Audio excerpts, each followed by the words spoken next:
the president, determined to win back his ex-wife, not only found a way to hire her at his company, but also secretly observed her during work hours. When he saw her eating nothing but steamed buns for lunch, he immediately ordered free meals from a 5-star restaurant for all employees, and specially arranged for her to receive Australian lobster. But that wasn't enough.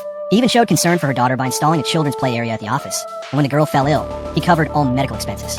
Proudly, he said that if the woman agreed to get back together with him, he would be happy to be the girl's stepfather. His co-workers, seeing him care for someone for the first time, couldn't help but gossip. No one knew that they'd been married 5 years earlier.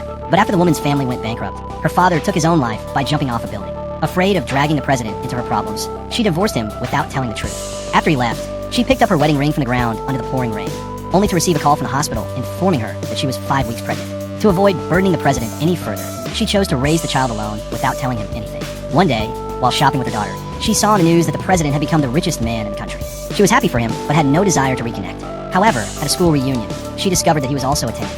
Everyone tried to win the billionaire's favor, but one former classmate pulled out $3,000 and demanded that the woman kneel and serve her wine. She refused immediately, but the other woman, angered by the rejection, tried to humiliate her in front of everyone and ended up pushing her, causing her to fall into the president's arms. Everyone expected him to be furious, but he simply said that $3,000 was nothing amusingly, and offered $100,000 for the classmate to kneel and apologize. She was left in shock while the rest fell silent. The president then took the woman away, but just as they were leaving, her daughter called her. When the president overheard her saying, "My love," on the phone, he was instantly jealous. She tried to explain that she had a new boyfriend and hurried off. Moments later, she received a bank message about an unpaid debt. The next day, she went to an interview at a law firm in hopes of settling her debt, only to discover that the firm was owned by the president.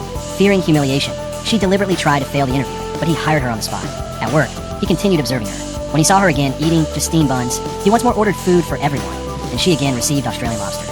This made a jealous co-worker furious. At that moment, the woman's daughter arrived at the company. The malicious co-worker tried to use the situation to get her fired, but the girl sensed something was wrong and ran to find the president. Co-workers who witnessed the scene remarked that the girl looked a lot like him, sparking suspicion. The woman quickly claimed the child belonged to her ex-husband, but the girl stepped forward and said her mother was lying, that she had seen a photo of her real father, and then pulled out a cartoon drawing. Though this didn't fully convince the president, he ordered medical exams for all employees and their families. Alarmed, the woman faked an accident and switched the blood samples during a moment of distraction, successfully hiding the truth. Later, the president invited her to a gala, wanting her to regain the confident image she once had. He was captivated by her transformation and introduced her to everyone as the firm's new intern, praising her professional abilities and asking others to give her a chance. The malicious co-worker, burning with jealousy, sought revenge by having her friend's son bully the daughter, sparking a conflict between the kids. She used it as an excuse to have the woman fired. Just then, the woman returned to the office and immediately protected her daughter.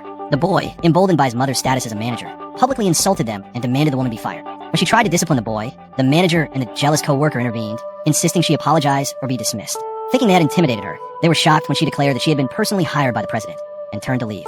Enraged, the co-worker ordered the guards to throw them out.